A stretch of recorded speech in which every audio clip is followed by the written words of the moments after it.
Okay, continuing on from yesterday, going to do kind of a mixture of voiced and unvoiced. I'm still trying to figure out what my style is going to be on these things. I don't do very well with talking as I play. That seems to be my weak spot. I tend to get in a mode where I will stop talking and play quietly. And if I hadn't pre-planned uh, to do it unvoiced, I don't have my title card up and ready to type in and so on. So I'm going to try to do both. I'm also going to try to be a little better about dismissing the overlays from the video when they're not needed anymore. So where we left off last time, we had built our module factory up, and then the last one was a very long video where I refactored the module factory to hit the desired production rates. And the last part of that was to arrange to deliver robots, and we can see that we're building and delivering them here. Being set down to a train and headed off to the new land to be installed in the new module factory. And that's going to be the model from now on. When I'm building outposts, is I will lay out the outpost, and if it's a duplicate outpost, I can just toss up a blueprint and send up a builder train. I'm going to have to design builder trains. Remember that, Greg. And if it's a new kind of outpost, I'll have to go out there and lay it all out by hand. And the last step will be to get enough logistics bots out there, because I'm not going to carry huge numbers of bots. And I'm thinking that module base required almost 10,000 bots, over 9,000 logistic bots to make it crank up and actually produce at its rated rate. So how are we doing here? We are apparently we have filled up our outputs. That's fine. Well, we haven't quite actually.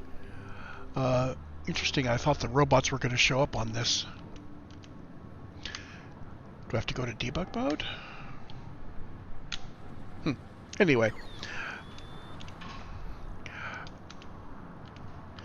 Interesting. I really did think that my bots showed up on my main map. Helps if I turn them on. There we go.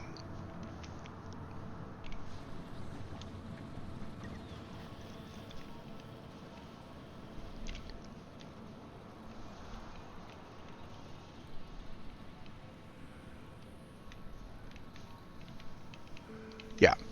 So we have 10,000 robots available in that base. And it will add more bots. I didn't specify a limit on the number of robots. I was going to do that, and I thought, wait a minute, let's let our bases grow organically by delivering bots and having them inserted into the logistics network whenever there are none available.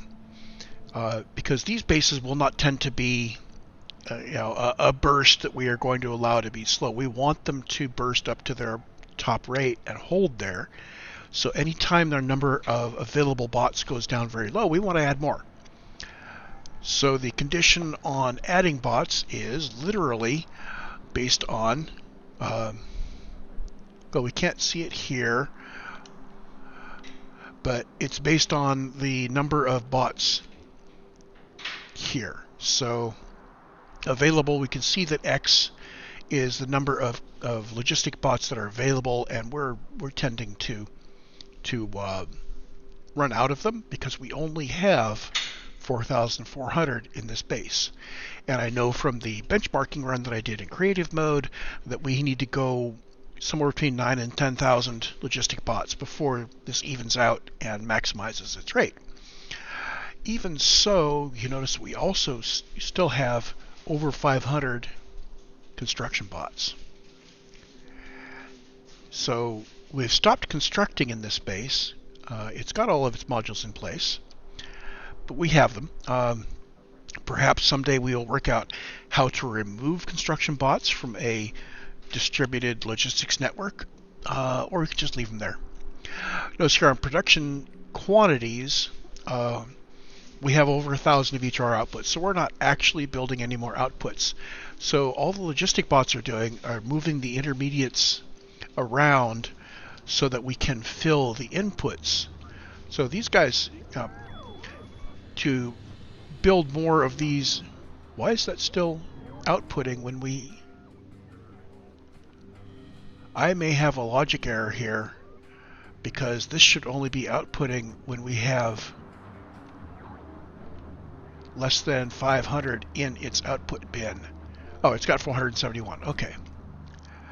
So these guys are gated based on how many of the module are in their output bucket. So if we have a whole bunch of these modules in, say, storage chests, they will count towards available for export, but they won't prevent the modules from sending. That could be tricky to set up.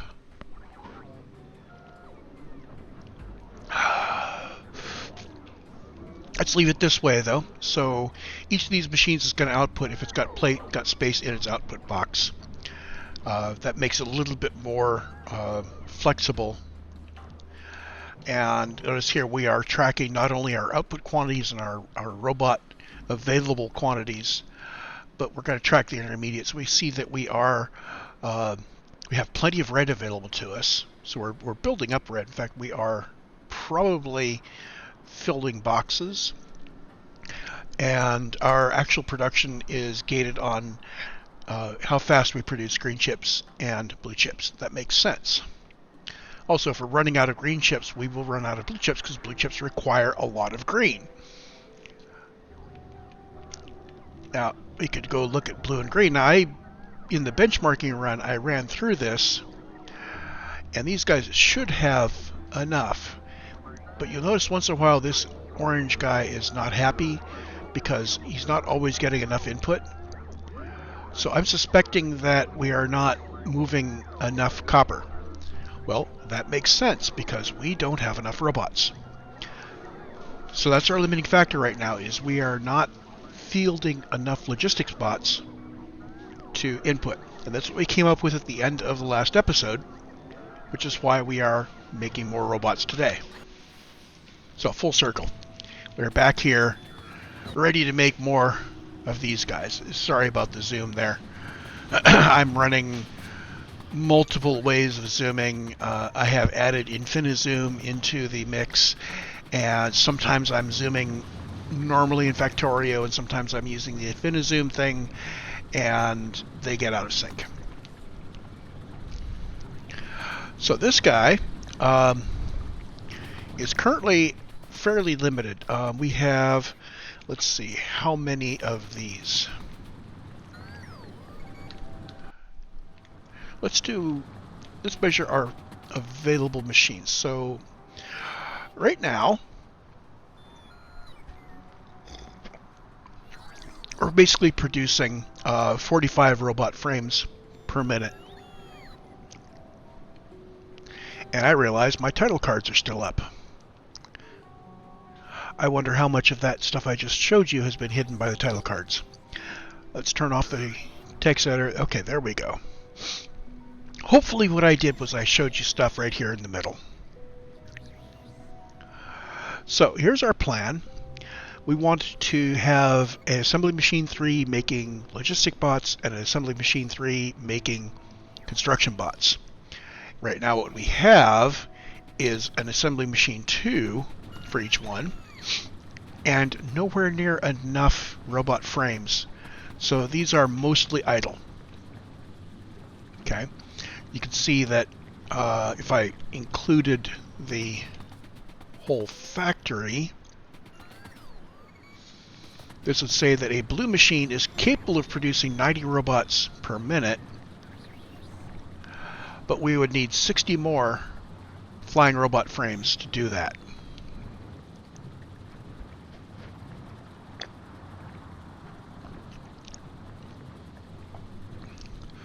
We're currently producing at 45, and we would need another 135.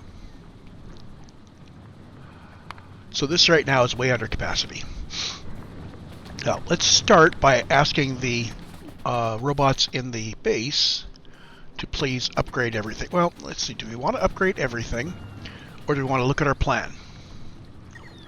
In the plan, we're going to need 2 machines making gears and 4 machines making pipes, and then 40 engines and 40 electric engines and 80.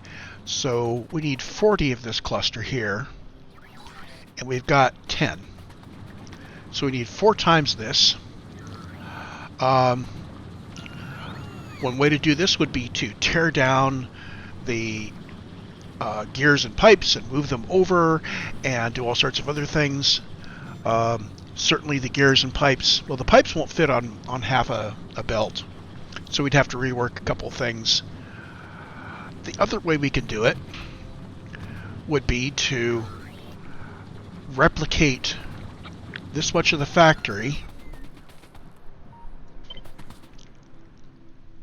Thank you, autosave. And just plonk it down here. And do that 4 times. So we have 4 of those. And we are also going to want to do some upgrades.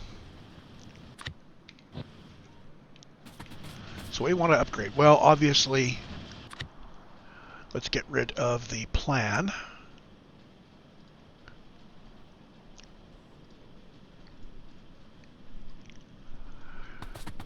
So the first thing is we need our assembly machines to all be assembly machine 3. Okay, since that's what was on the plan. Second thing is we need our belts to be proper. And we're going to go ahead with the blue belts because I want to start doing blue belts for everything. And the inserters are going to have a hard time pulling off of blue belts. Again, I'm going to push it up to push up to fast inserters. None of these individual machines have to move anything very fast. We're not modulating them, we're not beaconing them, we're just normal. So is there anything else I want to update in here? We have inserters, we have power. That should do it. So there's our upgrade planner. We want to apply that upgrade planner to everything. Okay. So the other bit of the factory is this bit where I'm building batteries. Now, according to the plan, we need 40 machines building batteries. And the output will be 4/10 of a belt.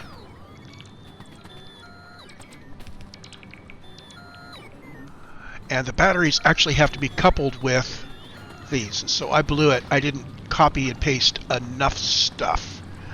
So let's copy paste all of this and get rid of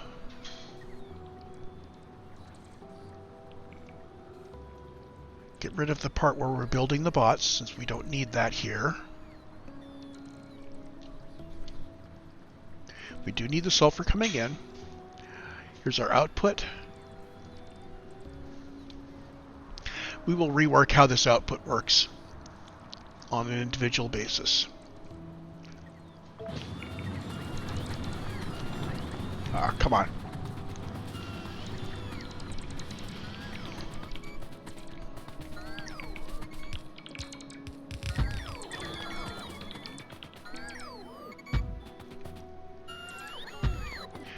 And on the excellent paradigm that we always have more than enough space, I have spaced these factories out by a large electric pole, which is 30 units. Strangely for me, I am not cell aligning this. I am just putting it in place, and these are going to need some additional power routing because I'm lazy. There. So if I've done this right, all the bots in the main base are going to come fill all this in, And what we'll have here is several blue lines coming out at this position that will be our outputs.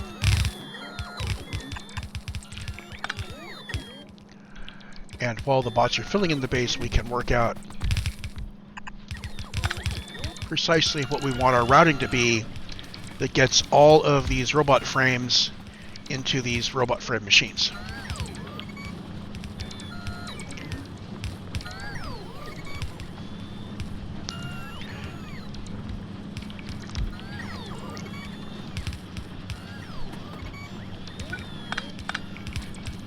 What if I do this? And I have the robot frames coming in here.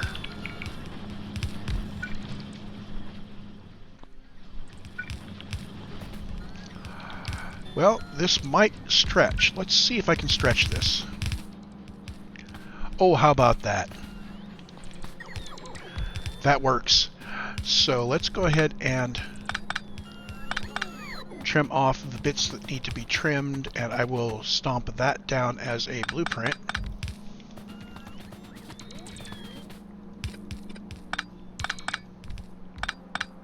In fact, let's do that much.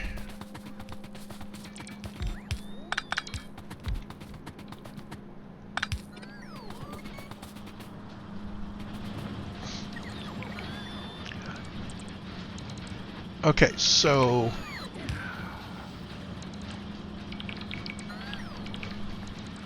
let's see, if we bring the batteries in like that, we can make this look like that.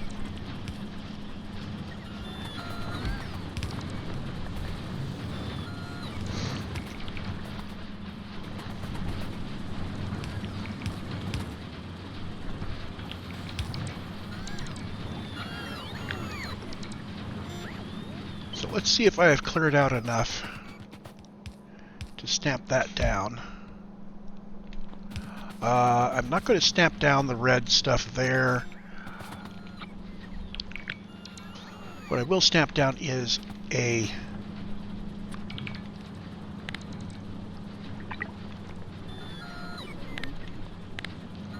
upgrade of that stuff. There we go.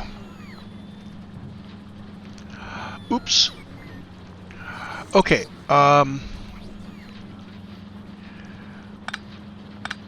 was badly planned. Yeah, when I brought this line over, I intersected with him. Okay.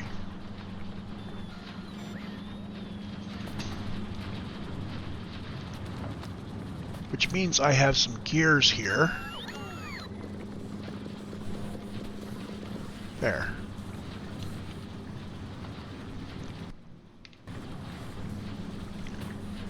I still see gears in there. Is that better?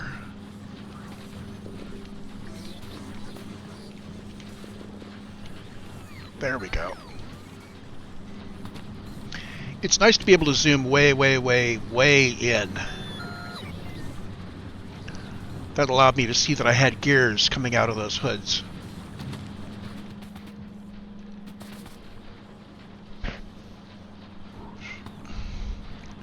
So there's the rework of the input. This needs to go all the way back to, well, I'm not sure how far back it has to go.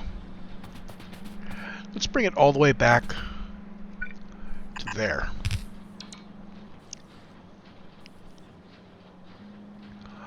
And this line needs to be trimmed like that. So now if I copy this much,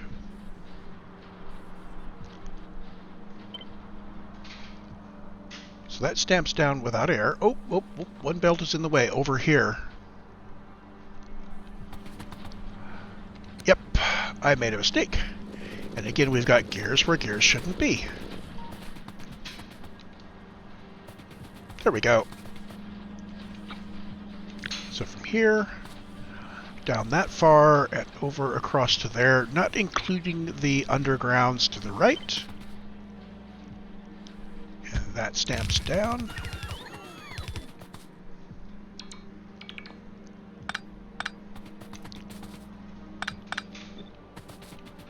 Just like that.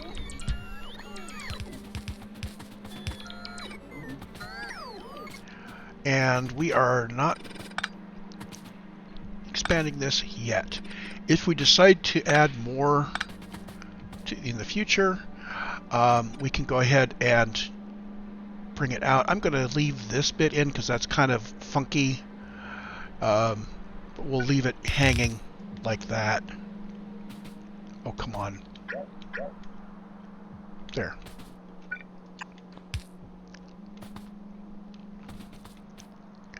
So if I've done this right, our base should now be building all of that stuff.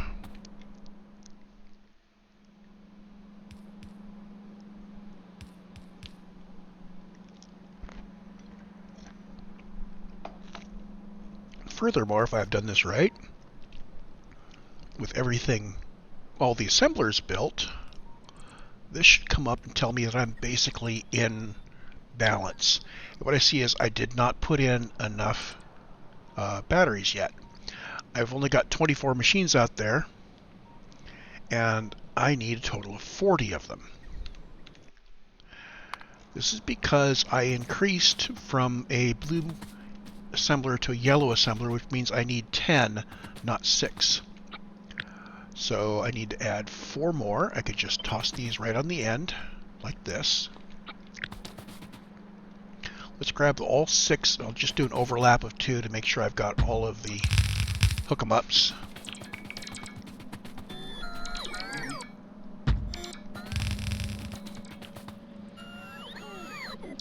It will be interesting to verify that I actually have enough resources to build Skynet at this scale.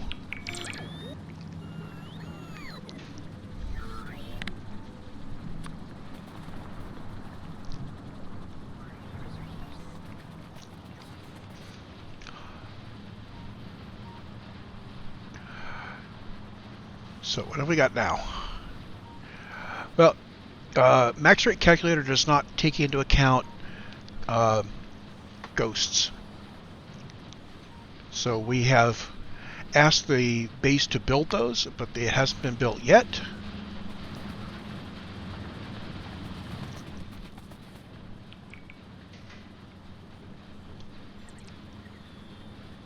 Let's give it a moment.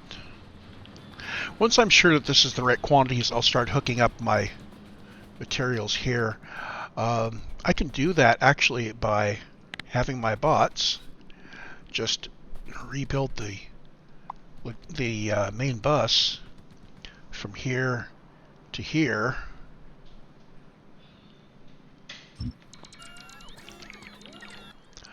And let us make sure that I am pushing things into trash slots as appropriate.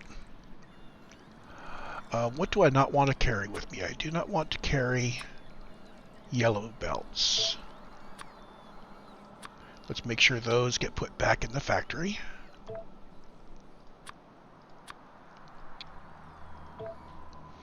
I do not want to carry red stuff with me. Let's make sure those get put back in the factory.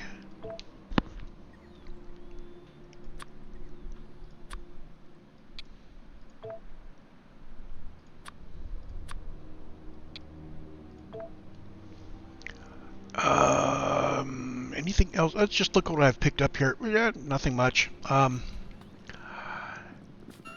Okay, these raw materials are going to get pulled from the base into my inventory. That's fine.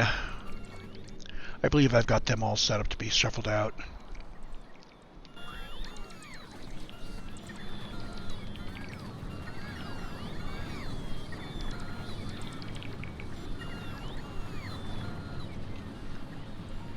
Okay, base has built this. You notice we're at 0 net machines everywhere except for gears, where we have 2 extra gear machines. Well, we've got 4 independent things, so it's half a gear machine extra on each one. There is no need to go in and do anything special for that.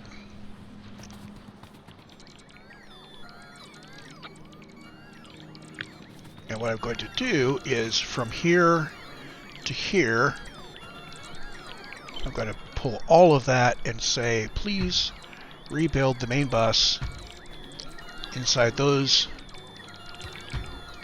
30 cell areas to have those throughputs.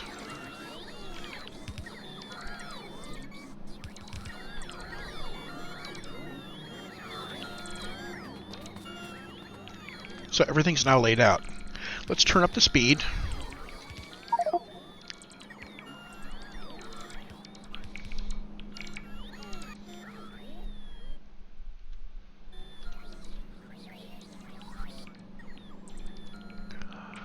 So at 5x, we're hitting almost 5x UPS. This should let us go as fast as the game is allowed.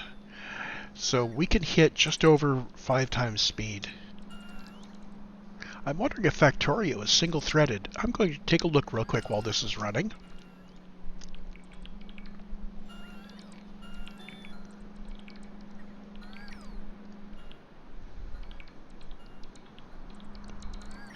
So this is telling me that on my current gaming rig, Factorio running flat out is using up 13% of my available CPU resources.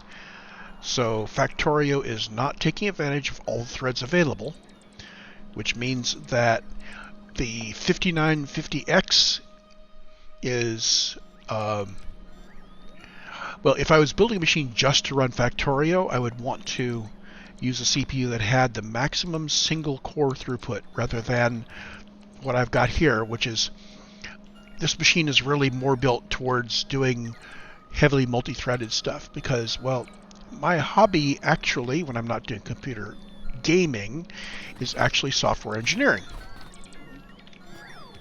And I intend to be doing, over the lifetime of this machine, quite a bit of multi-threaded work. I'm also anticipating that computer games will start making more use of the multiple cores as the pressure from well, the problem is that single core CPUs are not getting any faster. We're getting more cores, but we're not getting faster cores. So for us to accomplish more, you have to use more threads, which means all these computer games that are compute intensive, such as Factorio, as time goes by, they are going to need to work out how to be more computationally efficient and how to use more threads in parallel so they get more done that's parallelizable, and the single-threaded parts will need to be more efficient about how to combine the results from the multiple threads. It's a long-standing problem in computer science, one that everybody faces.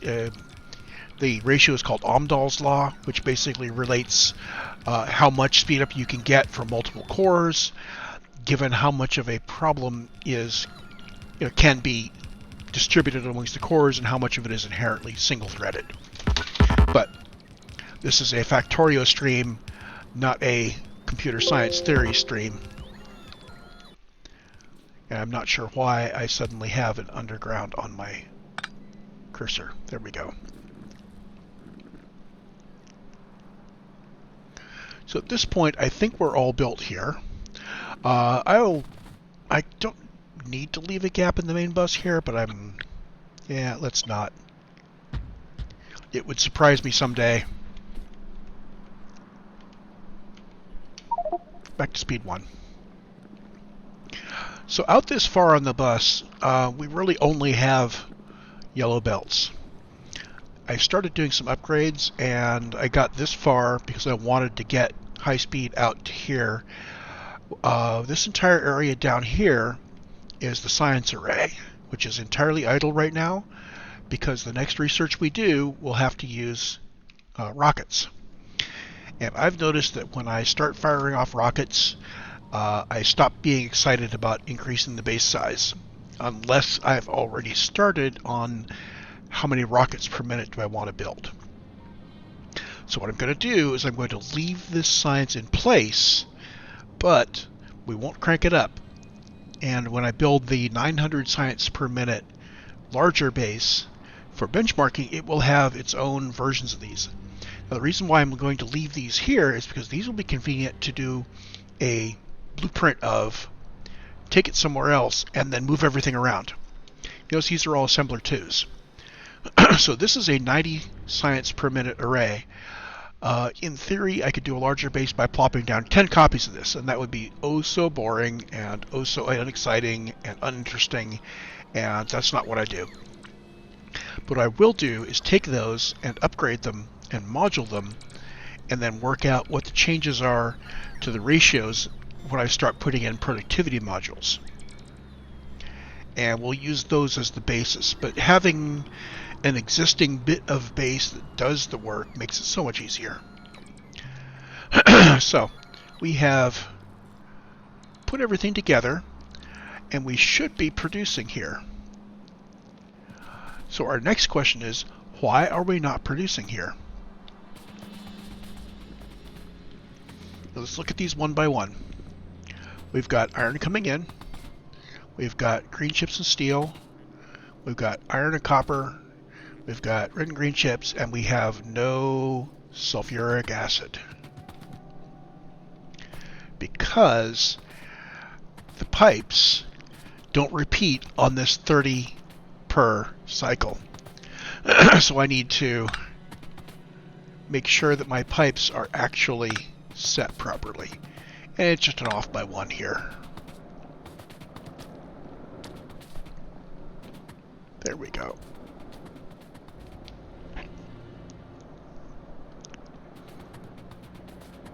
I think that was our only problem. And indeed, I see many things lighting up.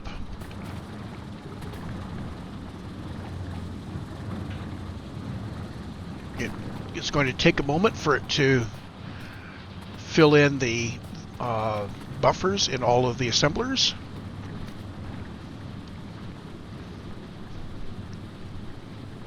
So let's set this up on high speed again. And let's watch our production quantities. So the 10-minute quantity, and I'm going to watch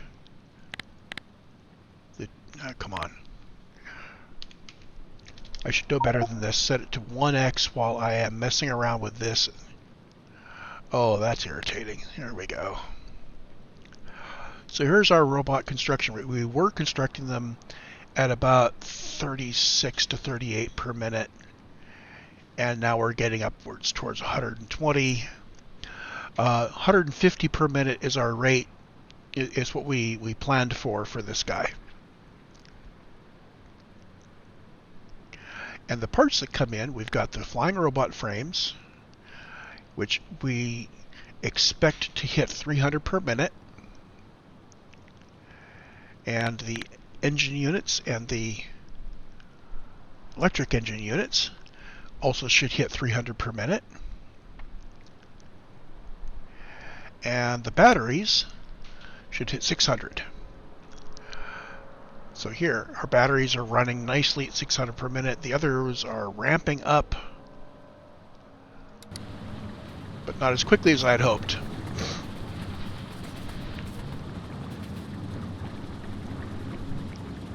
So the question now becomes, did I scale these up too much?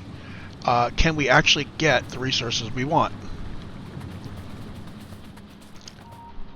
Let's look at this in terms of transport belts,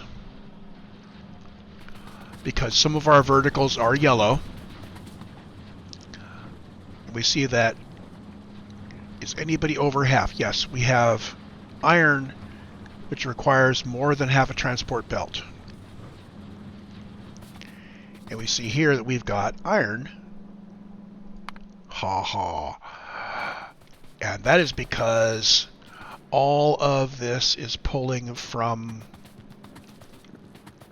this guy.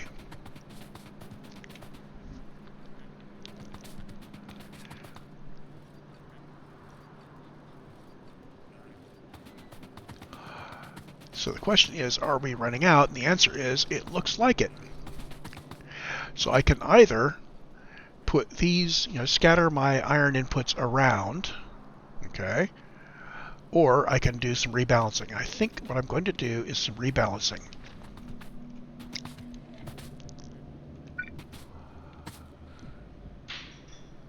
So normally I have prioritized toward the middle.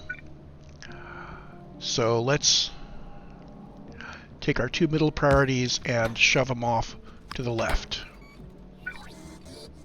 And reprioritize there. And if we do that,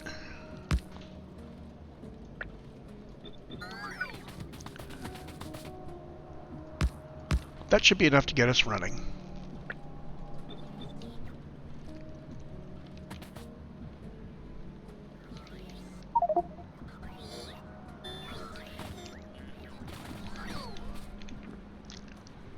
So there's our traffic patterns. And at these low quantities, this is perfectly fine. Remember, the two centers are the ones I am trying to keep saturated, and they are saturated. And we are running this normally. So let's take a look at our production quantities. So we have saturated our outputs on the construction bots. So we need to build more bots to be able to see what's going on here. What I'm going to do is I'm going to hit those. So now these guys are building because they want to put 200 in their outputs. See how quickly that worked? I'm not sure how I'm going to benchmark this because I'm not syncing enough bots to cause this to run for very long. But we did hit 150 per minute here.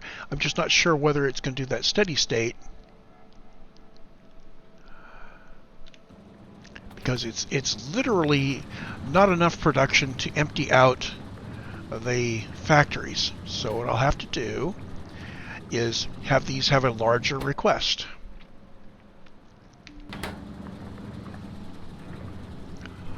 And the way to do that is to go ahead and dump the constant combinator in, which is going to have an output signal of how many of these we want.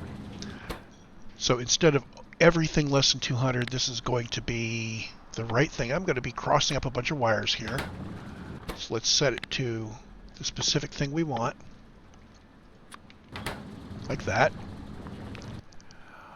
I'll use the green wire so I don't actually cross it up with these, so they won't see each other's outputs.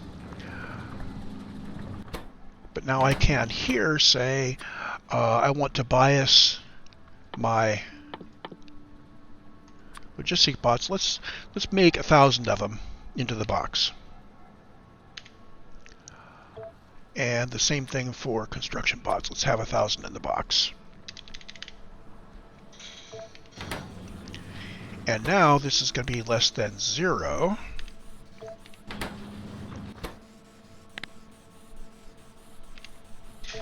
Like that. Let's verify that I am not going to be overrunning anything. So this is in terms of basic fast inserters. So in fact, my inputs are overstuffed.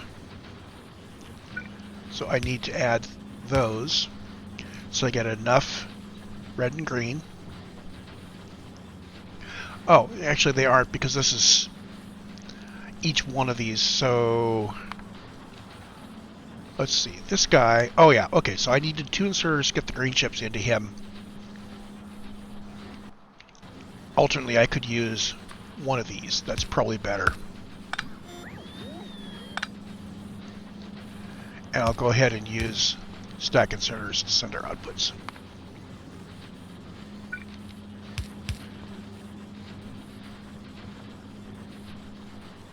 I don't believe that anybody else is running up against those limits, but let's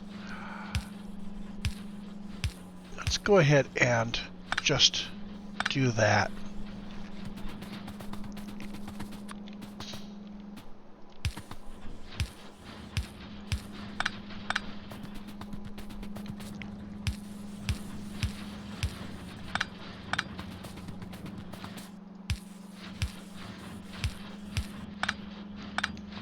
Okay, so if I start scattering modules around, if I'm going to start scattering modules around, I need to be very certain that I am using stack inserters. Let's schedule those updates. So purple would become white. Everybody's becoming blue. So let's ask our base to go ahead and update all of this stuff. And in fact, I want to update the main bus as well.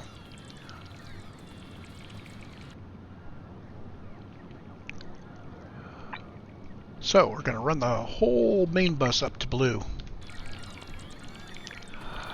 Lower priority. This isn't necessary for our current throughput, but this will have the main bus churning that out.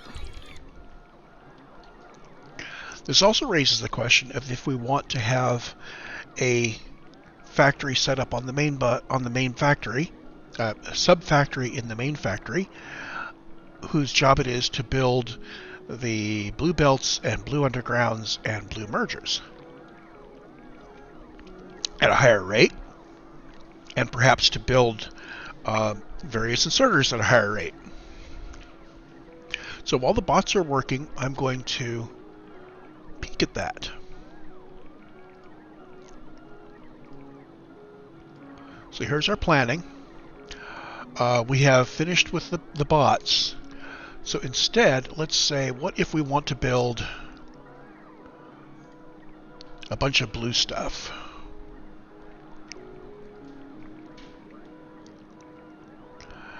What quantities are we looking at here? This would be 150 per minute transport belts and 75 and 37. This is a lot, but we could do it. What would it require? It would require 18 belts, 18 transport belts of iron. We do not have that here. We have four blue belts. Okay, let's admit we're going to go blue belt.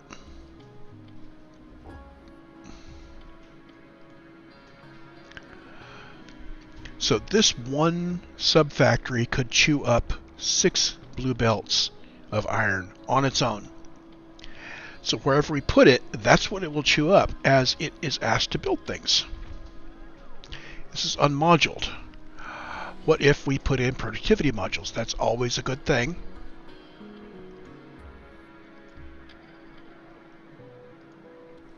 And if we can't do productivity, we'll put in speed just to reduce our number of things.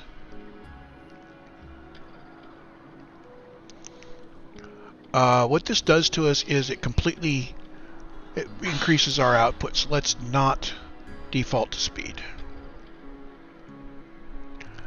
We'll put in productivity modules if we can, and otherwise leave them alone. We can add speed modules where we want to eventually. So what kind of productivity? The only thing this productivity is the gear wheels, and it lowers us to 4.4 blue belts. That's not insignificant. Ah, okay. So now the question is, do we have enough factories? No, look at this. Look at this. One. Half a factory, one factory, half a factory. So basically we do a massive number of gears and then feed it into just a standard grid of these. Well, goodness. Can I set this to be beaconed?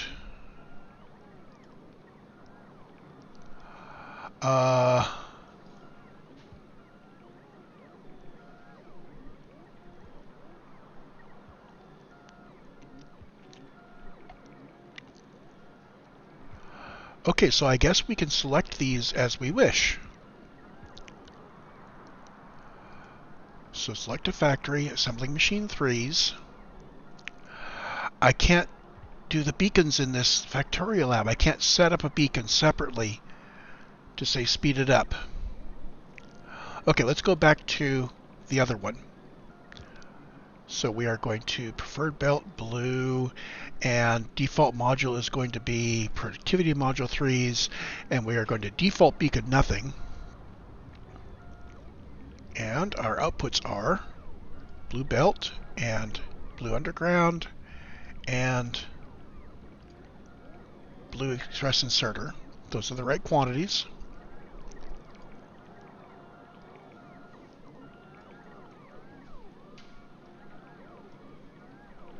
So here we go. Ignore the stuff that we're not making here, but this guy I'm going to put in, and in this it's the number of modules, not the number of sources. So 16 modules means we still need 8 machines. So a row of 9 assemblers, fully moduled and with 16 beacons, 16 speed modules and beacons surrounding them, gets us the iron gear wheels that we're going to need for this mother. Wow! And that's going to be 3 blue belts of iron gear wheels total output. That is an amazing quantity of gears, and the normal grid that I use only uses 2 belts to deliver. So what if we derate this a bit? What if I say run it at half speed?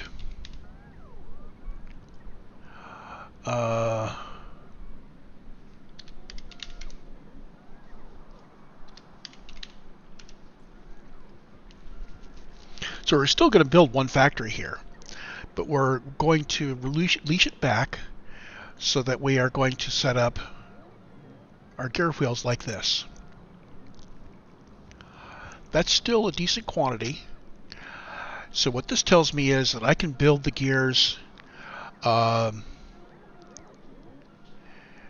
see, 4.2 machines is 1.5 belts. Now if I want 2 belts, if I use the normal geometry, let's draw it out. Let's see what I can actually build using a normal geometry and beaconing like crazy.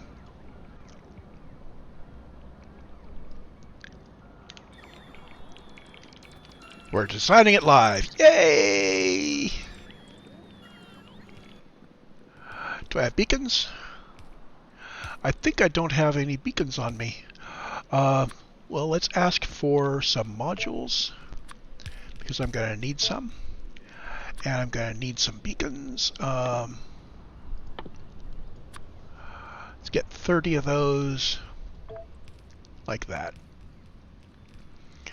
And I think I have assemblers. Do I have assemblers on me? I do not have assemblers requested. There we go. And I need to make sure that I have some belts. Thank you, autosave.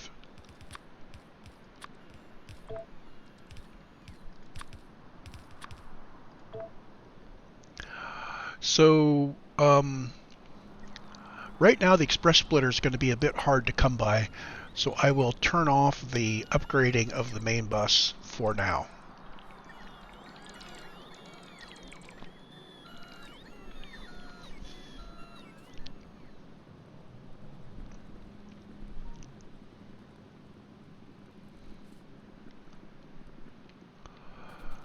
So, starting to build on this line.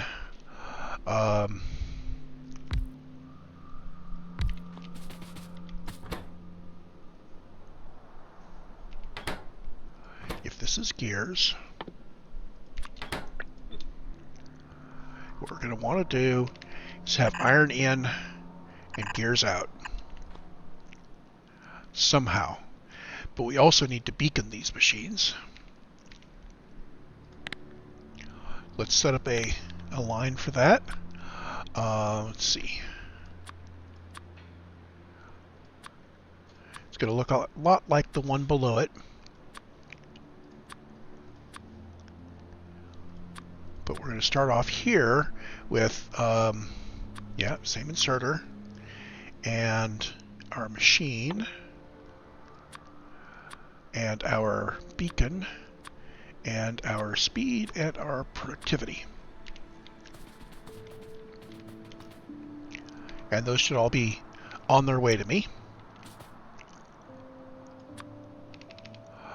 And I'm not sure what our input and output are going to be. I'm going to size enough of these to produce half a blue belt.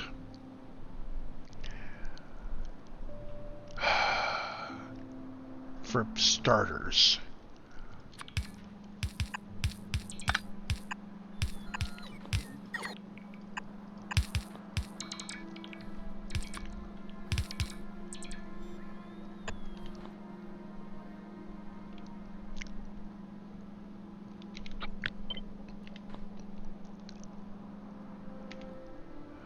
Do we have beacons coming? I mean, modules. Yes, we have. These are on the way.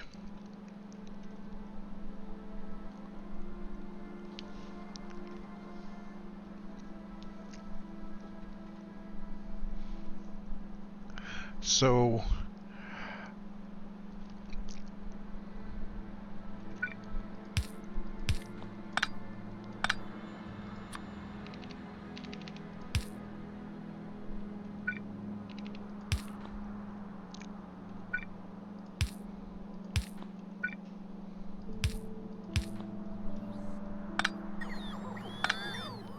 is this a geometry we could use?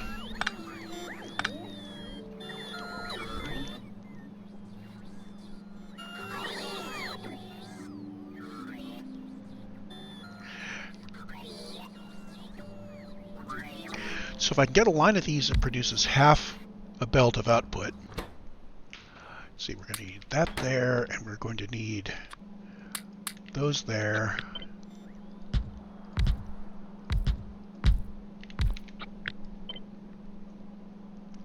Like that. So two machines together, in terms of express transport belts, require a whole belt of input and produce 0.6 belts of output. So there's our half belt right there. So 4 of these would produce 2 belts of output, which would go into a standard grid. The standard grid is going to be somewhat narrower. I'm wondering if I should just... Yeah.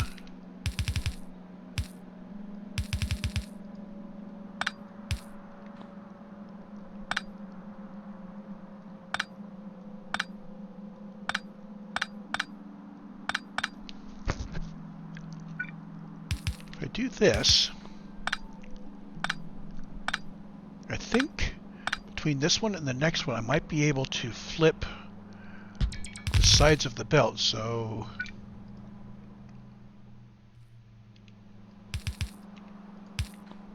like that. That would allow me 1 power there. That's not going to work very well. However, I can switch power. Let's use substations. And no, I can never remember where they are either. So substation there.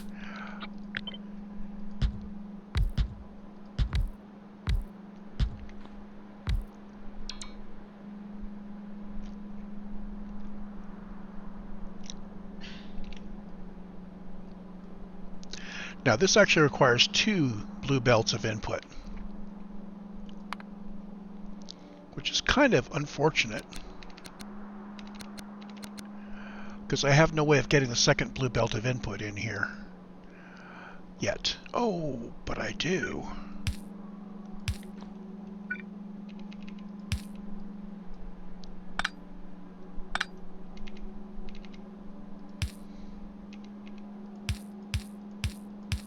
There we go. 2 blue belts of input and 1 blue belt of output.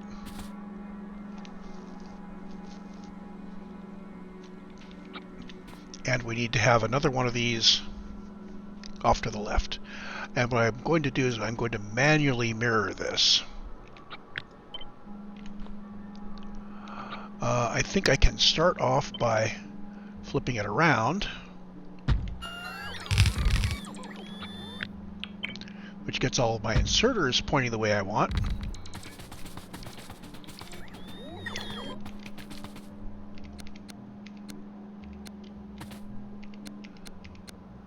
That gets my input pointed the way I want.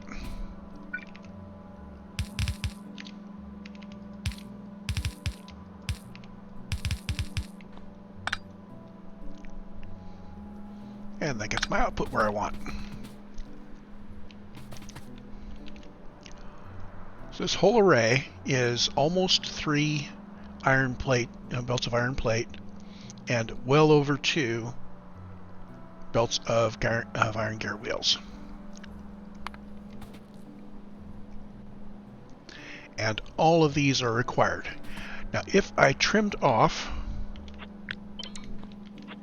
the top and the bottom, making it a little more compact, it would slow it down, but we're still well over 2 on the output rate.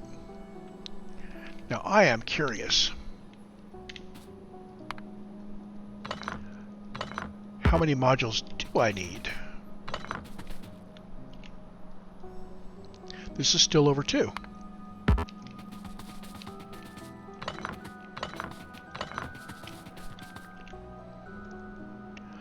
Okay, so I need a little bit more modules than that. Okay, what if I use that setup?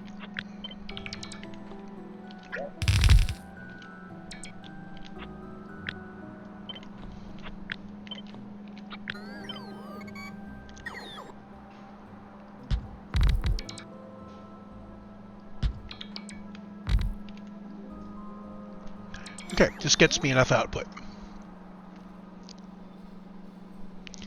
And my total input's 2.9, but it's going to be spread across 4 lanes, which is entirely acceptable. So there's our build.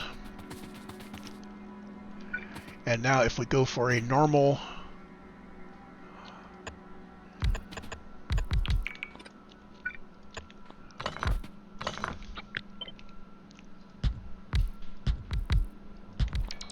so here would be the normal grid for our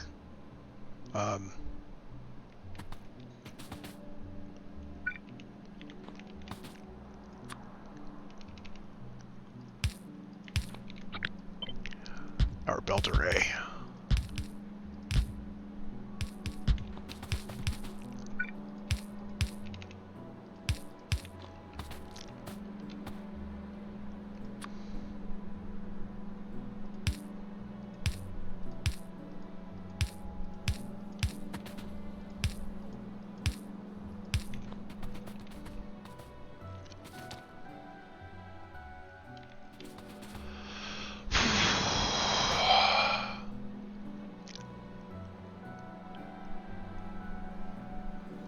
So these are going to require yet more stuff.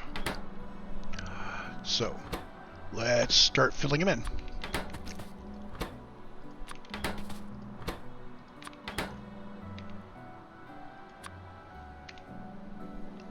Haha.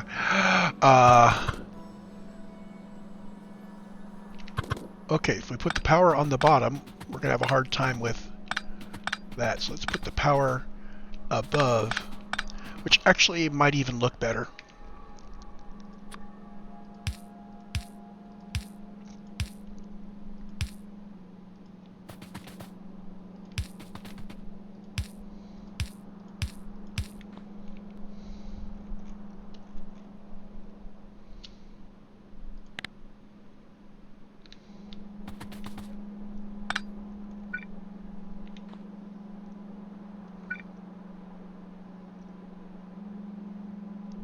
So now the question is, do we need those?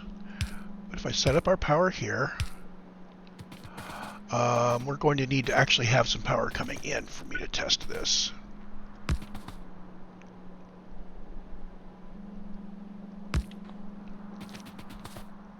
If I do this, can we cover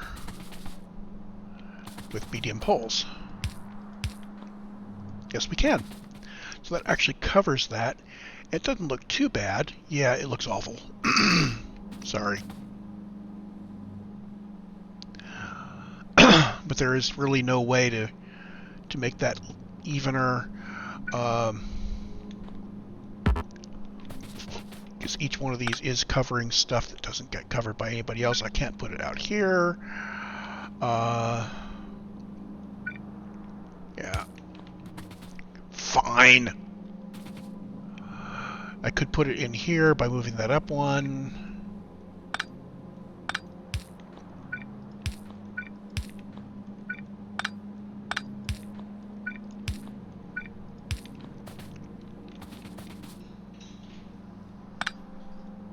So if I do that,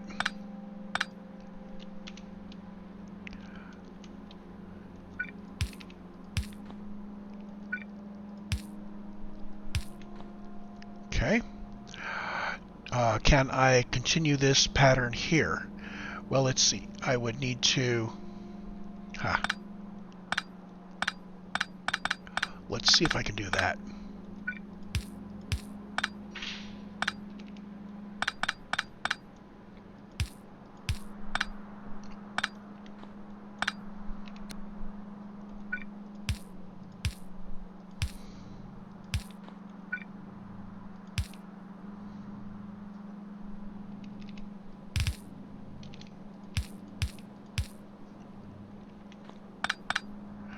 Well, actually, let's do this the other way. I can do that and simply say prioritize gears to the right.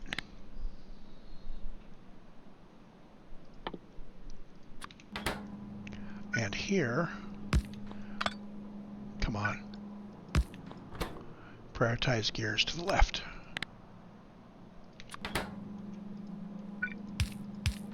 Okay. So there we go.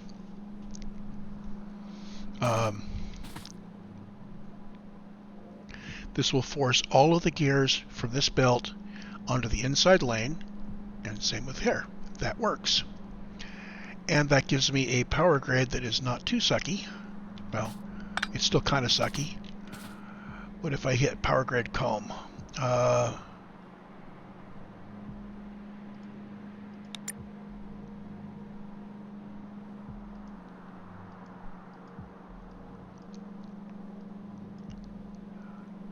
Clearly, I need to move power grid comb up. Cannot dock more items. There.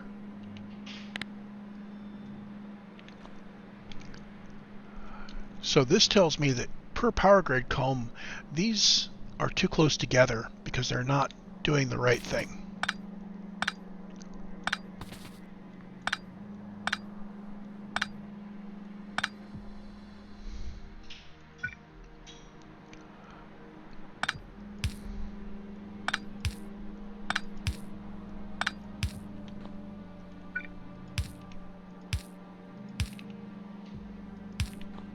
If I can move this down by one, that would require a little bit different geometry here.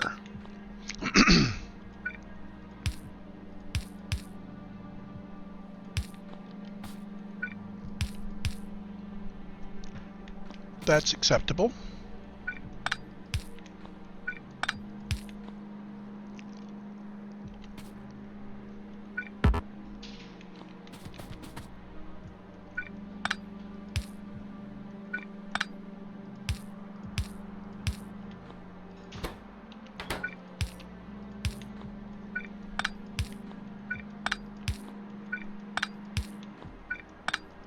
Yeah, I still don't use the picker dolly by reflex.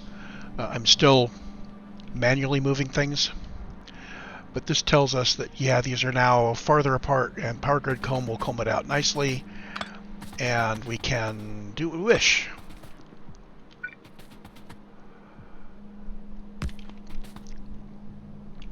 So there's our power coming in on the corner, and we are ready to connect these up. Boom, boom, boom.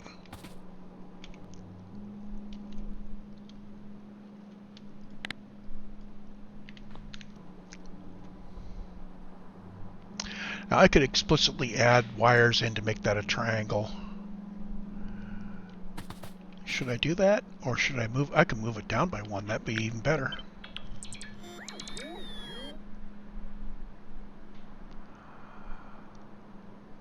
Can move it down by a bunch.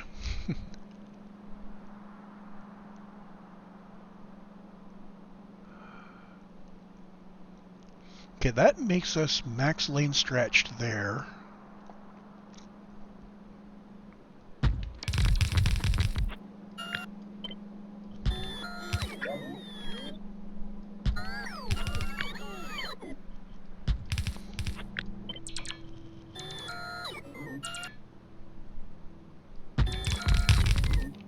There.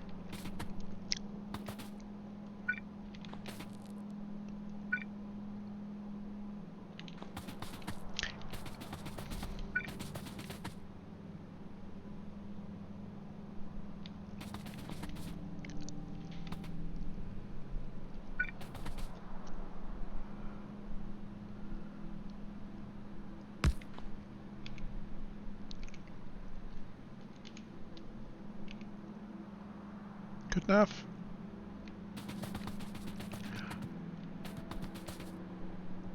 Yeah, there's no real reason to have them low, but there's no real reason to pick them up higher either. So we'll just do this. Leave us plenty of space for messing around. That power is in the wrong place. Let's go ahead and just hook these up. There. Good enough.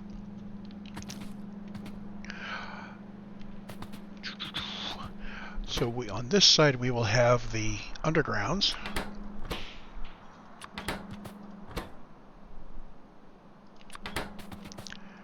And on this side the splitters. Like that.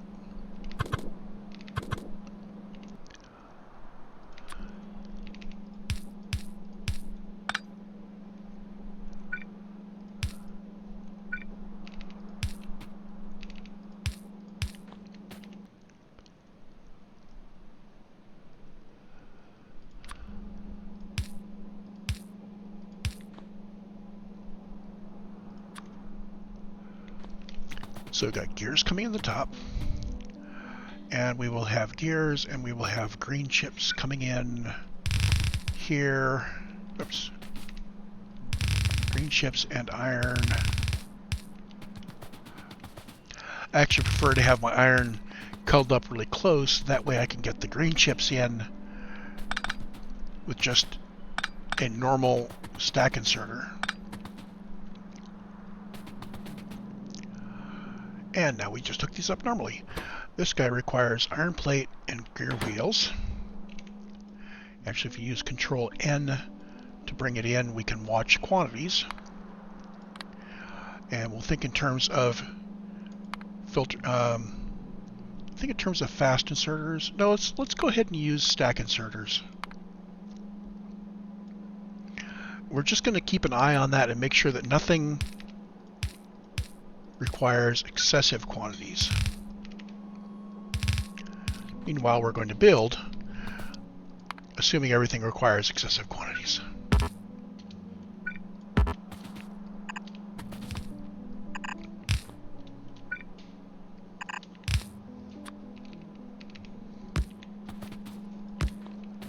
Boom, there we go.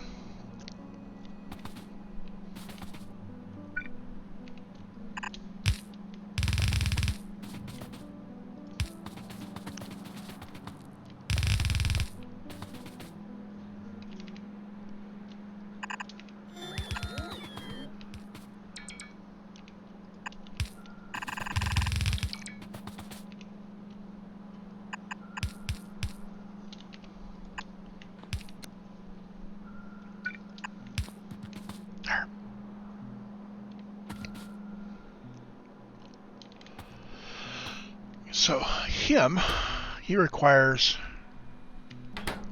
Oh, these are the ones that require green chips. So we need to swap him.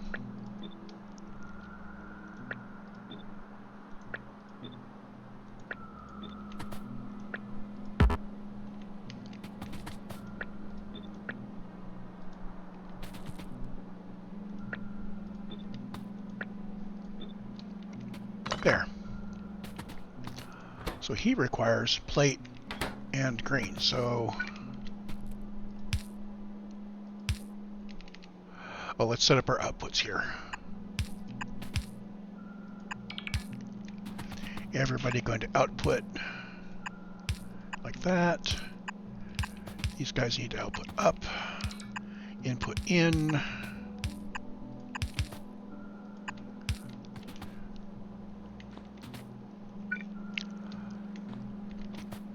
Like that. These guys require there. So we do not use belts horizontally here. These guys just go down. So it's only these guys that go to the right.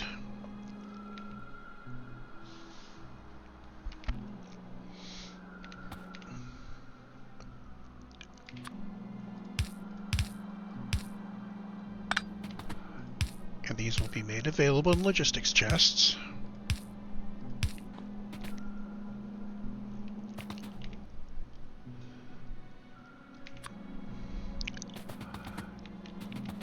And I am going to overkill on the robots here. I like symmetry, so that works. Okay, requires plates. Does not require gears.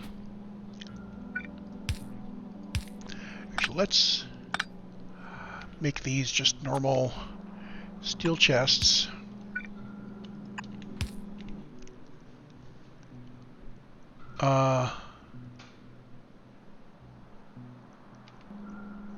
Yeah.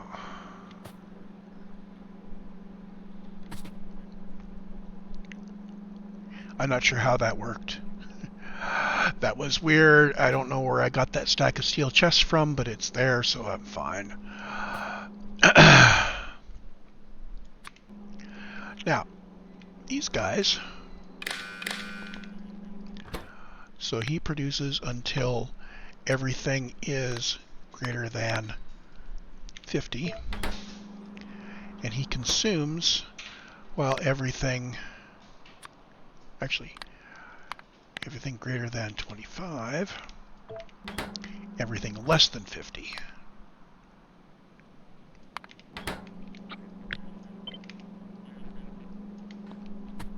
Okay.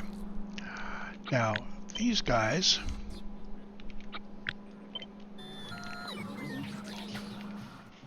are also going to need red.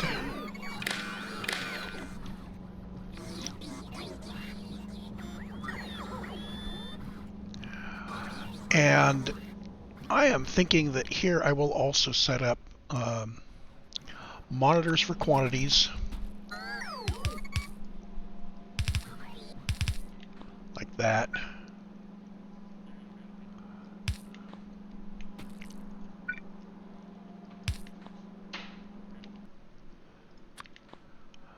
And where did my... Okay.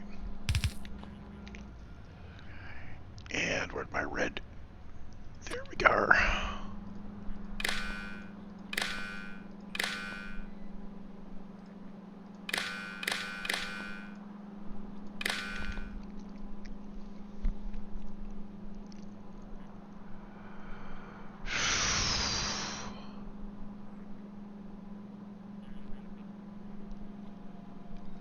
So if I want to light these up with the symbol there and the quantity we want, I do not want them also be doing him. So I need both red and green now.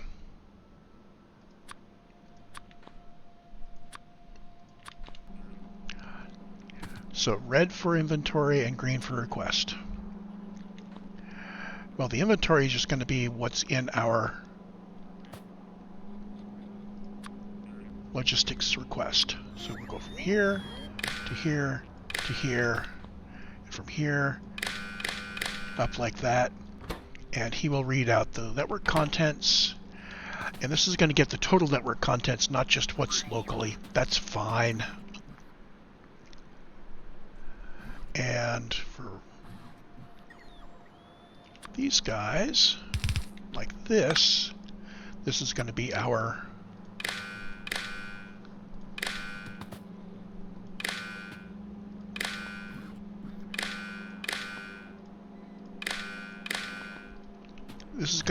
levels that I'm going to request for these to be able to send out to that network.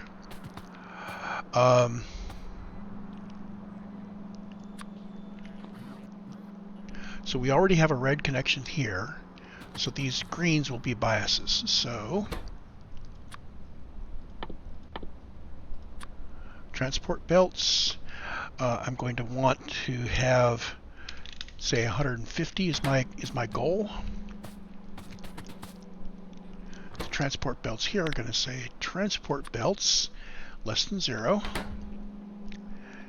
and there we go. Same thing for undergrounds.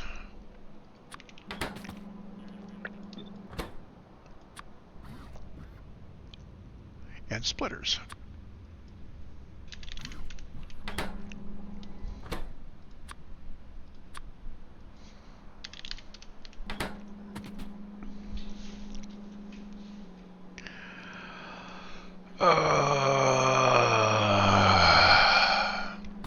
So these guys, I want to leave some in here. Oh, how do I do a threshold on this?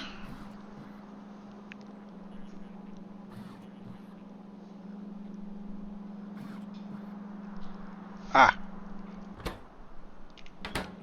So if he is set up for splitter less than 0, I will do, well, not splitter, same condition, but greater than minus 50.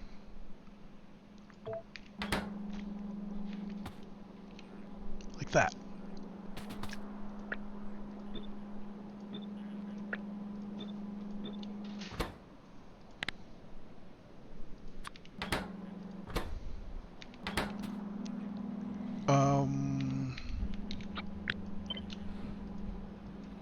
There we go. And that also means that the green needs to come down to him as well.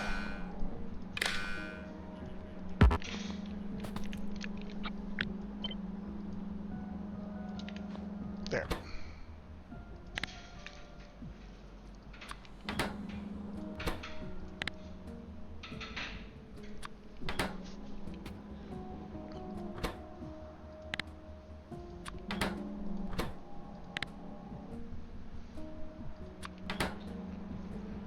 So in theory, this should balance us out so that we build until we have this much, but we can draw down when we're within 50 of that much.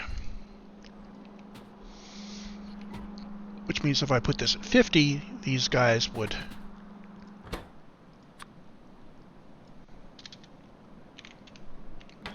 this would be enabled. So minus 50. Let's say greater than or equal to. Yes, perfect.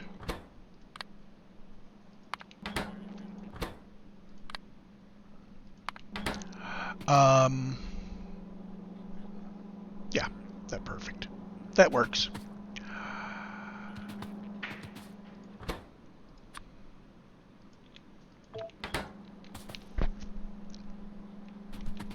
Okay, now similarly for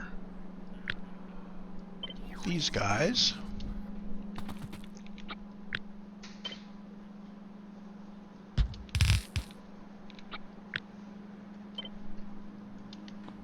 Like that.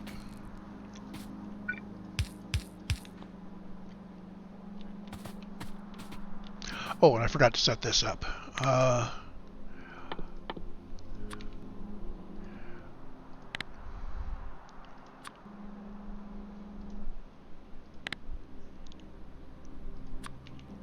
these are, as I said before, these are the total quantities in the total logistics network. And this is going to be red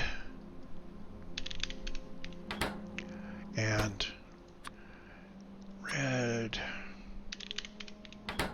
and red.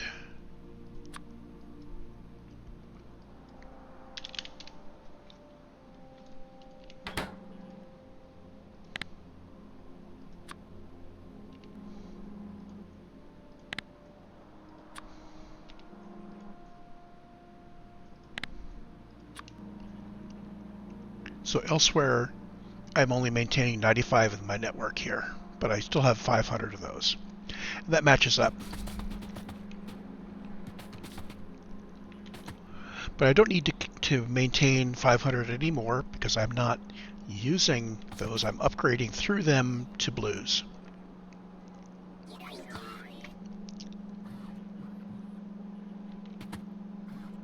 And the final ones are going to be slightly different.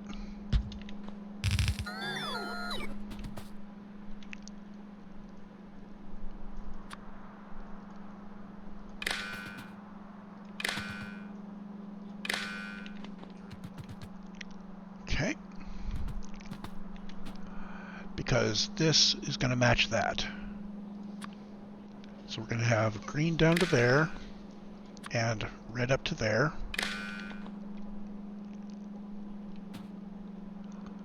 And he's going to be similar, but he will be blue, like that.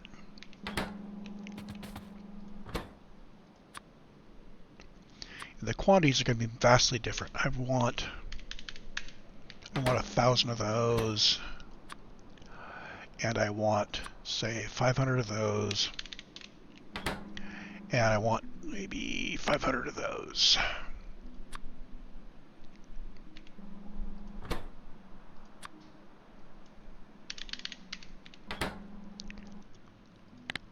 And display.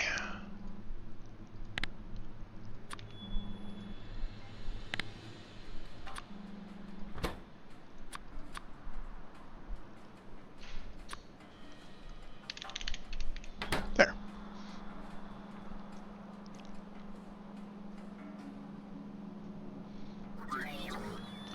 Let's take a look at just the green signals if we can get a chance.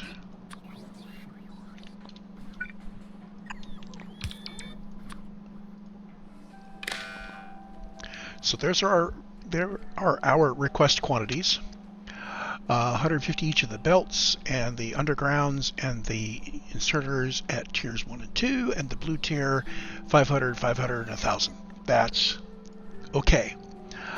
We will probably adjust those as time goes by. And now we just need to make sure that all of these are set appropriately. Okay, so this is going to be red undergrounds,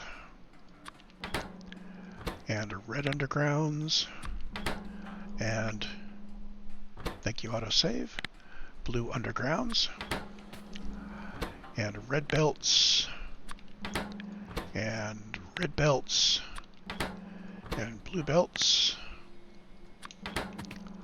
and red merge, red splitters, and blue splitters. So this should all be correct now, but we need to go back and actually route our input quantities. This guy requires gears and underground belts. Well, it's got its underground there, and it needs its gears here. This guy doesn't need gears. Forgot to do these. Plates and belts. We got the belts and the plates. This guy needs plates, green chips, and belts. Got the belts and the plates, and needs these.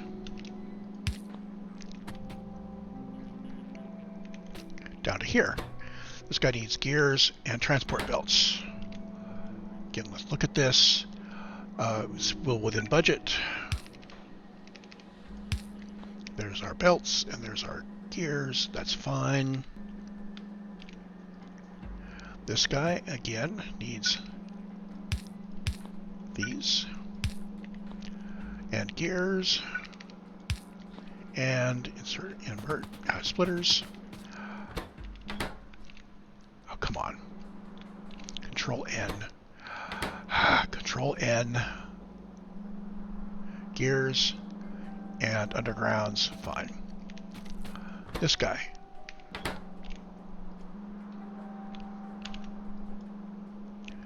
Gears and red undergrounds.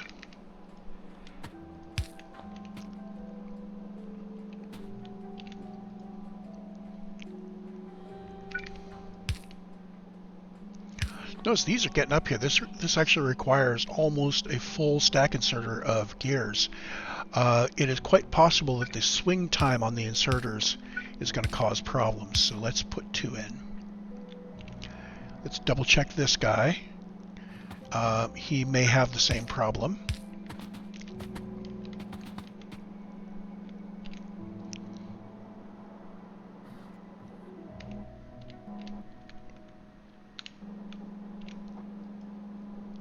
And same thing there. And he requires gears as well, but not a lot of them. So there's our belt array. I think we need to hook that up and get it working. So we have a total of 6 belts of iron coming in and 1 belt which is going to be half red chips and half green chips. Is that going to be enough? We require half a belt of green and a quarter belt of red and almost 6 belts of iron plate. That's correct.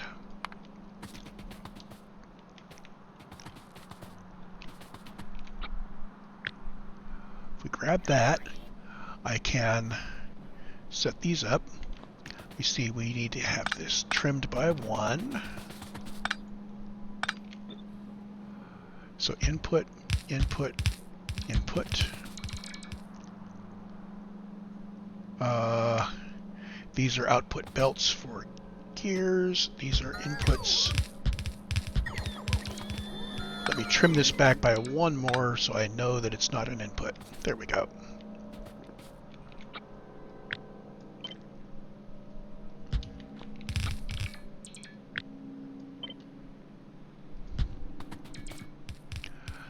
Let's plumb in the red and green first. So red on one side, green on the other. This is easy peasy.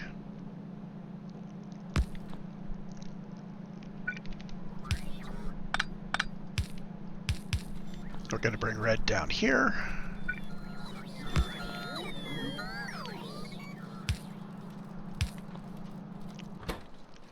Output priority left, output priority right. Eventually this will be upgraded, and we do prioritize to the middle, so that's correct. We need to have something coming south here. Now I like to keep everything in lane, which means I'm going to bump this up here and through. So boom, that's going to come down and around, so boom, boom.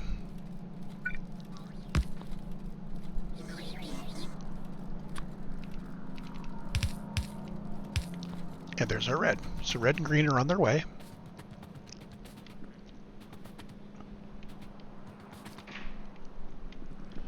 And the rest of this is all iron.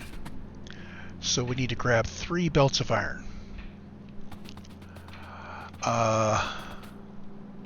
This is going to be interesting. So it's prioritized to the middle. So we can do this.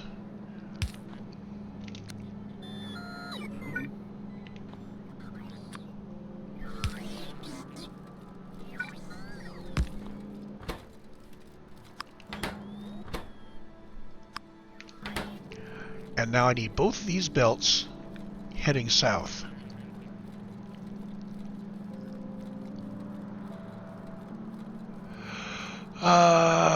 Typically I do that with something like Yeah, I'll use something more complicated to do that normally, but in this case, that's contraindicated. So instead, let's pull these two from above.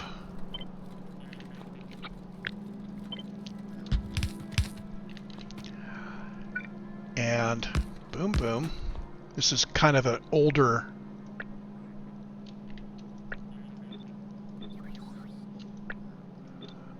layout. So the idea is we're going to be grabbing that one and that one.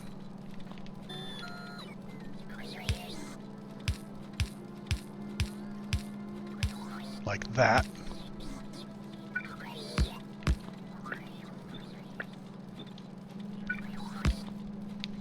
And that reprioritizes.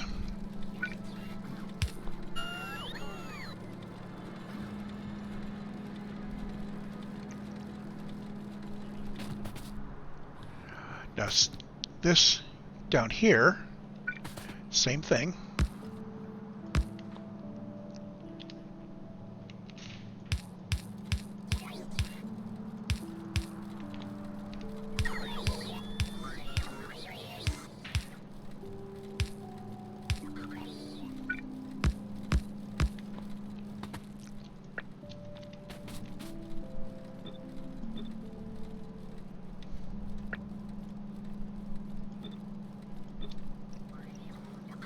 Okay, and this just needs to grab from the top somewhere.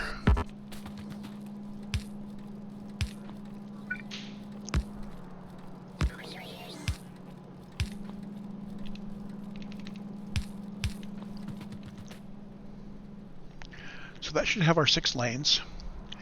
And if we really wanted to prioritize it out to this guy, we'd want to do something like this.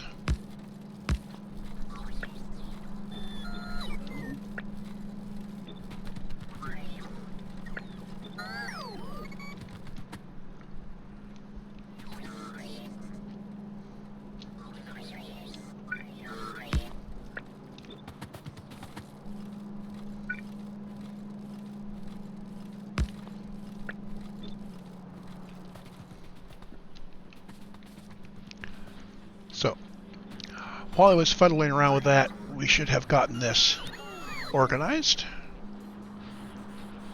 And indeed, there we go. We have our copper coils backing up here. We have all sorts of things being built. And we don't have enough yet because somebody wants them.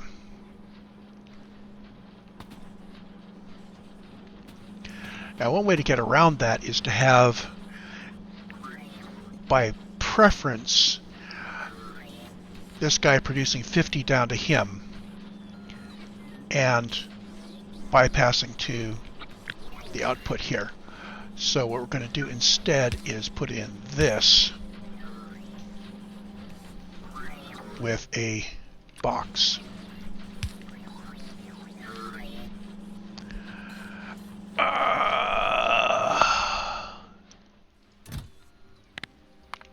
Like that.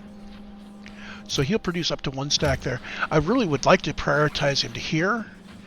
So this guy would output if we want output and if the box isn't set yet. So one way of doing that is like that.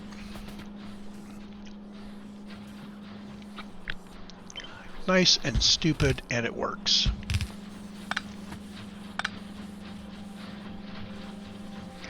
And I believe that these cross swings are going to get their hands on the output well before any robots could come past. In this case, this isn't going to work. So these guys are going to need a different way to output.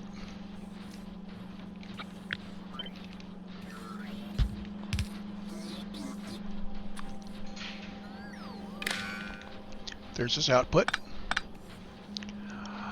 This guy will need to output to the right.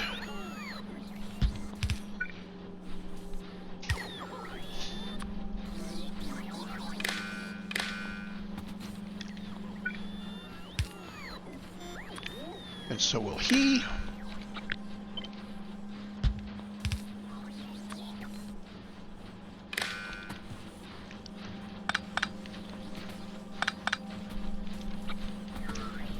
same bypass in here.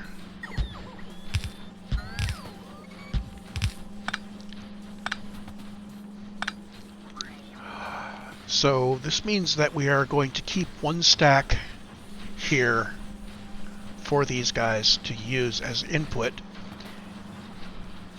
And since we're doing just a full stack, we might as well just do a full stack.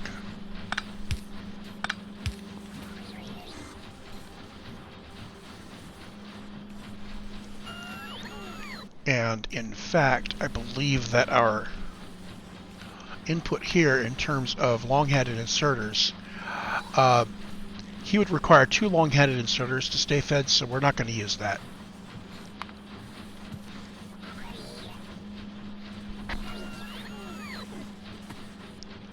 That's too bad we can't also, well, we could do that and that to assure that we keep the undergrounds and splitters fed.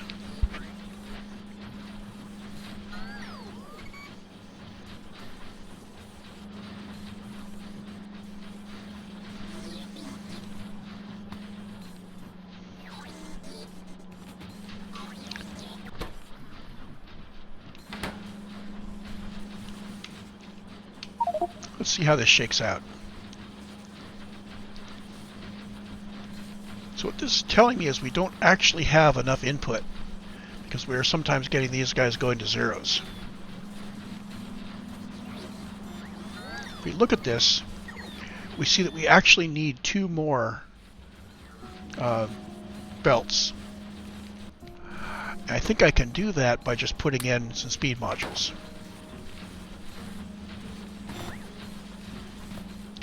So if I do that, okay, we're cool. So we now have no longer any negative machines. We only need half an underground belt and half a splitter to make this all balance out. And the thing is that this now, if we had enough gears coming in, if we maintain enough gears coming in,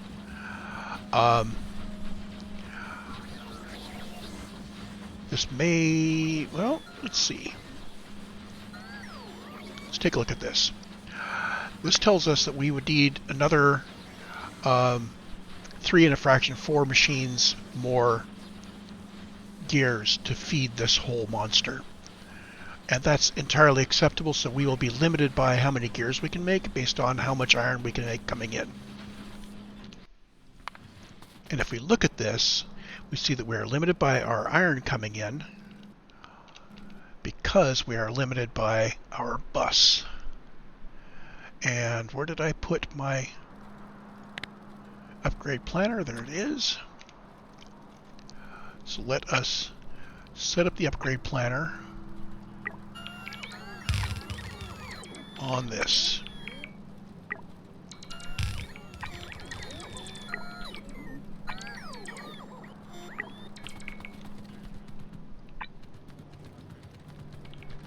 So we're going to prioritize upgrading our iron bus. I'll just run that all the way back.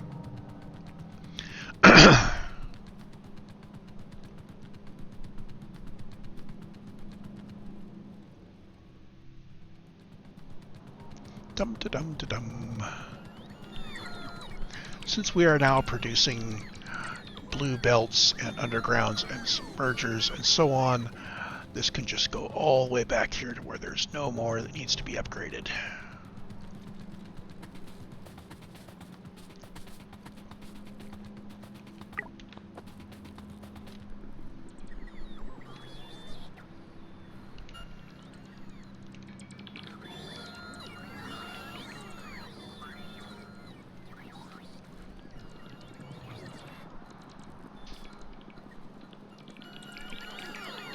Fleets of robots doing upgrades. That's what I like to see.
Okay, now given that I ended up building this whole belt array, and I'm going to revise my title card.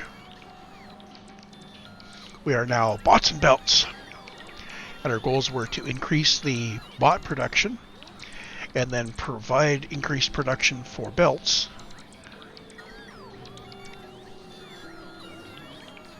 This is actually not a larger array than what we had centrally,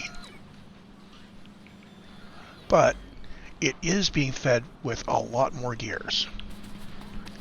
What it isn't being fed with yet is lubricant. So we need lube coming up over here somewhere, say about here.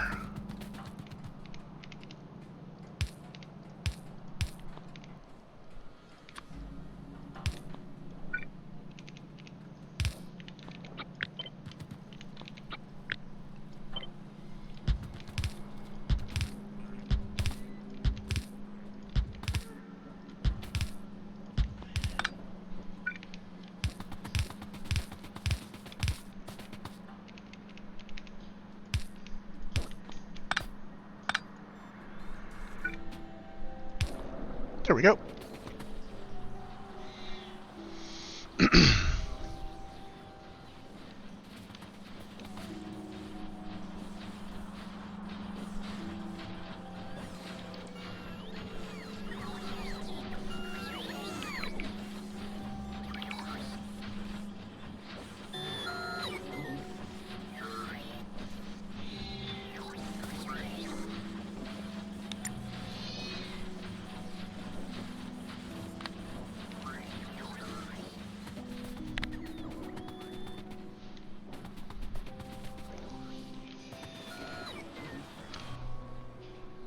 So let's see if we actually are building more belts.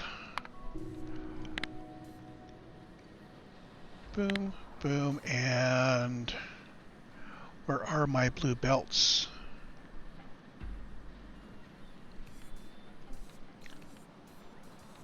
Why am I not seeing any blue belts?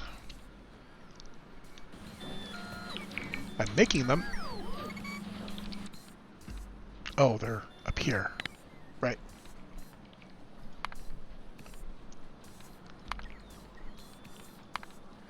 So in my 10 hours of previous, 50 hours of previous, I have sometimes hit this kind of a level earlier, briefly 72 and so on.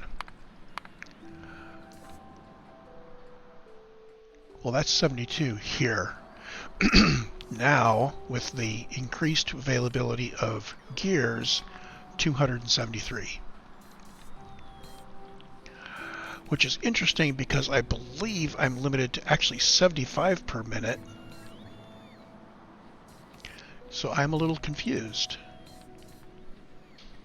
Might be 150 per minute. 273 has to be the main base, also briefly hitting peak numbers. So we will see what happens to this as time goes by.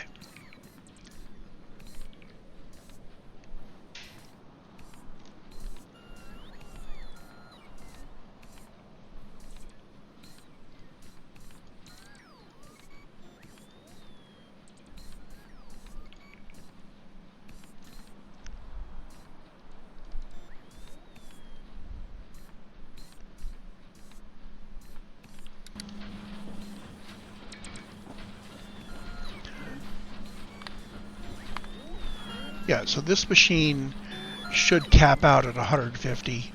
So if this machine's at 150 and the blue belts in the mall happen to have enough gears available to them, then the blue belts in the mall will also hit that level.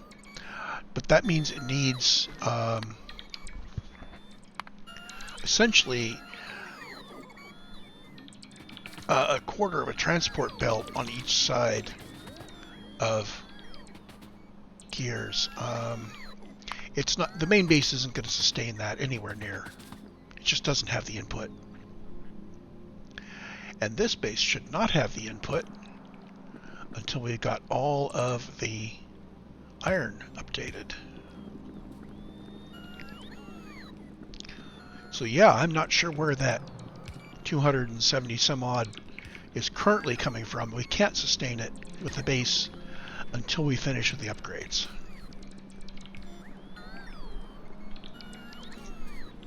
Let's go take a look. Oh, good lord, yes. Well, goodness. How many are we turning out?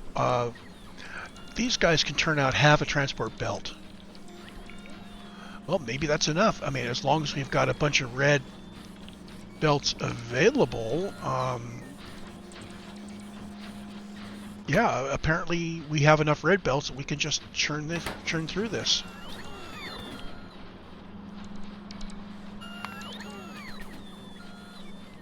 Okay, surprisingly high throughput from my mall.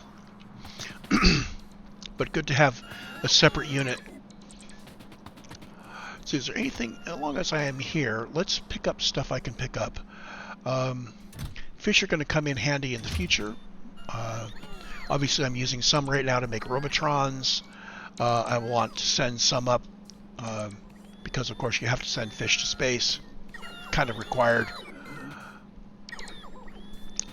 Anything here? Oh, let's not leave deconstruction planners in the stock area. Yeah. And we don't need to leave belt immunity equipment in the stock area. We have one inserted. I'm wondering if I might want to insert one in a Spidertron.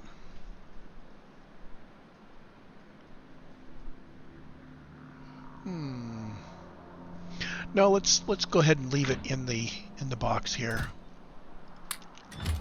Just like we have some exoskeletons available. Remember at one point I picked up the entire base and redrew it, so there's a whole bunch of extra crap over here.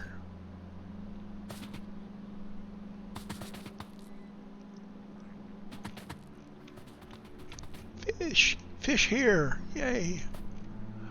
And if we had somebody else producing rocket launchers, we'd toss them in here to go ahead with the fish, and that all comes together to make the Spidertron, which I think is the single coolest thing in Factorio, but that's just me.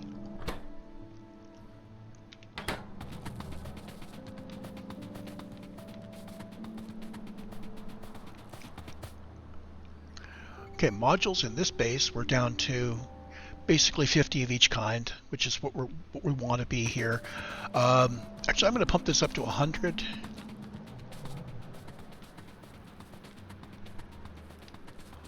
Just in case I want to build something significant. And this is the really old style where I'm just wiring the number in 100.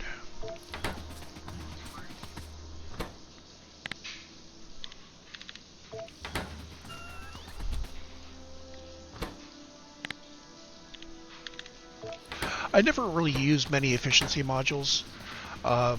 They can be important when you want to do something and you're out of power. I know that the stock power station has efficiency modules in its service area.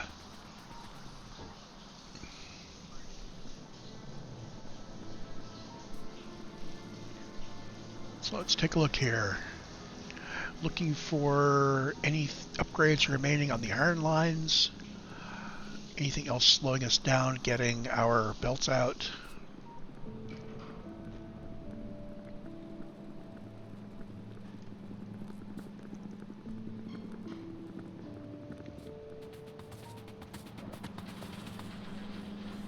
And it looks like, yeah, it looks like I'm just pulling in iron just as fast as I can on these guys.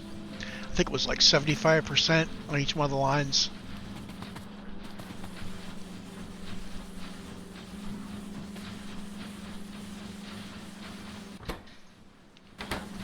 So we've already saturated some of this.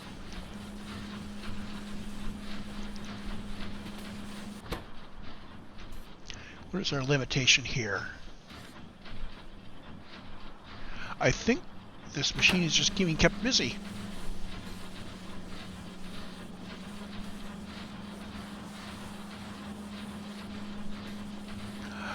for fun,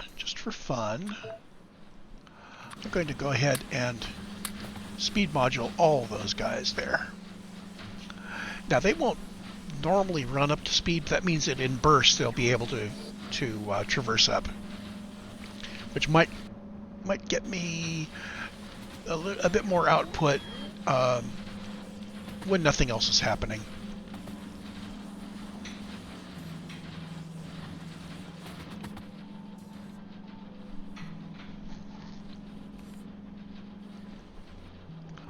And in fact, let's have it dump 2,000 belts in its output.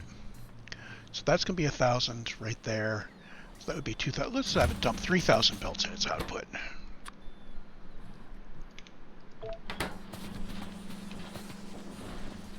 Because when we need belts, we need a lot of belts.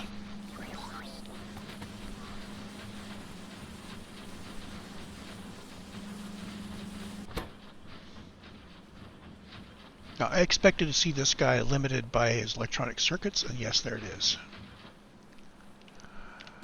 So how fast we can make splitters is dependent only on how fast we get our electronic circuits in. I am tempted at this point. Well, we need to upgrade our electronic circuits. That's one thing. Let's do that. I could either upgrade them or I could send a full belt down. I think I'm going to just upgrade it.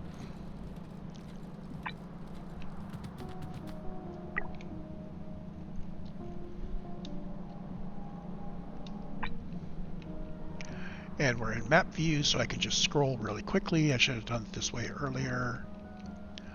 And yeah, that's going to upgrade all of the fiddly bits in the middle. That's I'm not worried about that too much. And likewise, let's go ahead and upgrade. Yeah, let's upgrade the red as well. So from here, oh, come on.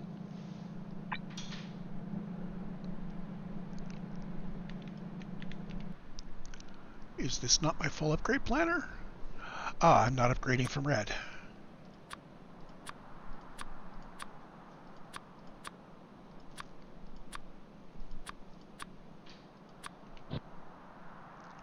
There we go.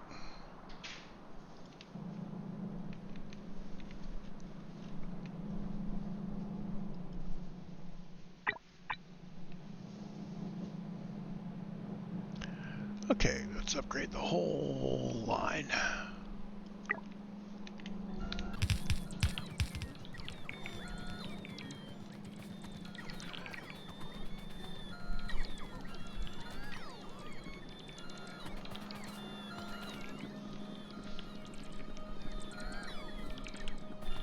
Okay, so once that's done, we should have much better transfer rates on the green chips, which means that our splitters will no longer be waiting for green chips to do things.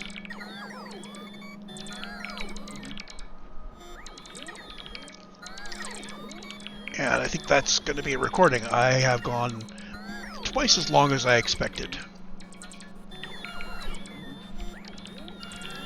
So there's the updated title card. There we go. There's what I added. And that's a recording.